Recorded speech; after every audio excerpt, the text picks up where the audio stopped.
Ukraine के साथ रूस का युद्ध आज तीसरे दिन रूस यूक्रेन के युद्ध के बीच की स्थिति और भयावह होती जा रही है।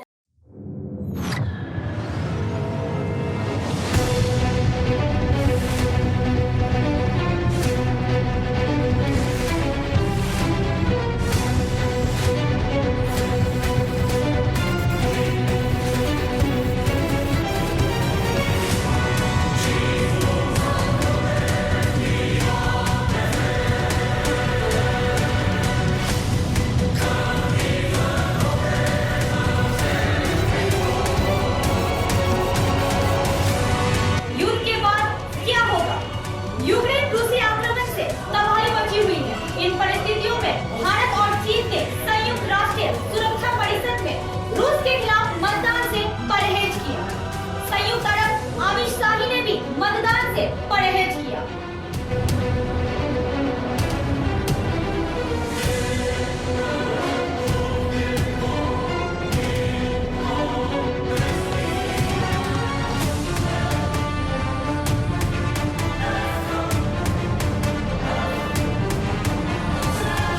यूक्रेन में फंसे करीब 20,000 भारतीयों को स्वदेश लाने की विशेष योजना।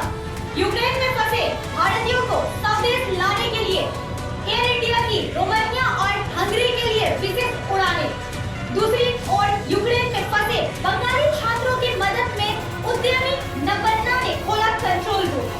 My name is Meghna, I'm from Bangalore, and this is my friend Raksha from Bangalore too. And we have many people who have come from many places of India. We do need rescue help from Indian government, and we cannot see anyone taking a step from any higher officials or Indian government to help us. There's no special flights which have been accommodated for us, and we have been staying in this bunker. It is really hard for all of us. We please request you to send help as soon as possible. रूस की आक्रामकता के कारण हुई भारतीय Ukraine में फंसे हुए हैं। ऐसे में भारतीय विदेश मंत्रालय ने नई गाइडलाइंस जारी की है। गाइडलाइंस में कहा गया है कि भारत सरकार से संपर्क किए बिना यूक्रेन के सीमावर्ती इलाके में न जाए। दिशा निर्देशों में कहा गया है कि फंसे हुए भारतीयों को दूतावास या भारतीय अधिकारियों के पूर्व संपर्क के बिना सीमावर्ती क्षेत्रों में प्रवेश नहीं करना चाहिए। पश्चिमी यूक्रेन में पानी, भोजन और आश्रय है, अभी वहाँ रहना सुरक्षित है। पूर्वी यूक्रेन में रहने वालों को घर के अंदर या आश्रयों में रहने की सलाह दी जाती है। विदेश मंत्रालय ने कहा है कि यदि आवश्यक हुआ तो वह कीव में भारतीय दूतावास से संपर्क करेंगे।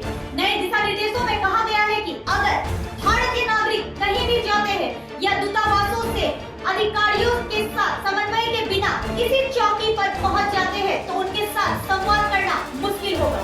दिशा निर्देशों में आगे कहा गया है कि यूक्रेन में विभिन्न सीमाओं चौकियों पर स्थिति बहुत संवेदनशील है और कीव में दूतावास हमारे पड़ोसी देशों के दूतावासों के साथ काम कर रहा है ताकि हमारे नागरिकों की निकासी में समन्वय हो सके। यूक्रेन के खिलाफ रूस की भीषण आक्रामकता ने पहले ही दुनिया भर में निंदा का तूफान खड़ा कर दिया है, लेकिन इस बीच रूस भारत पर कूटनीतिक दबाव बनाना चाहता है। सूत्रों के मुताबिक पता चला है कि रूस को यूक्रेन पर सुरक्षा परिषद की वार्ता में भारत के समर्थन की उम्मीद है।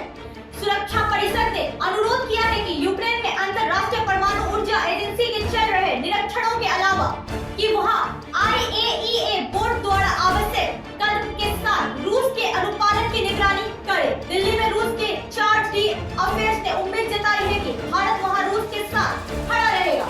हालांकि भारतीय विदेश सचिव हर्षवर्धन श्रृंगला ने कहा कि सुरक्षा परिषद के आगामी प्रस्ताव में कई बदलावों पर विचार किया जा रहा है। पूरा देखने के बाद भारत अपनी स्थिति स्पष्ट करेगा। अभी के लिए जानकारी के मुताबिक सूत्र इस बात पर नजर रख रहे हैं कि भारत रूस के दबाव से कैसे निपटता है। संयुक्त राज्य अमेरिका और अल्बानिया ने संयुक्त रूप से यूक्रेन पर रूस के आक्रमण का विरोध करते हुए संयुक्त राष्ट्र सुरक्षा परिषद को एक प्रस्ताव प्रस्तुत किया है। यूक्रेन से रूसी सैनिकों की तत्काल वापसी और शत्रुता की समाप्ति की मांग की गई है। पोलैंड और इटली सहित 11 देशों ने संयुक्त राष्ट्र सुरक्षा परिषद में प्रस्ताव के पक्ष में मतदान किया। रूस ने प्रस्ताव को वीटो कर दिया। भारत, चीन और संयुक्त अरब अमीरशाही ने भाग नहीं लिया। संयुक्त राष्ट्र में भारत के स्थायी प्रतिनिधि TS तिरुमूर्ति ने कहा कि भारत यूक्रेन की स्थिति को लेकर चिंतित है।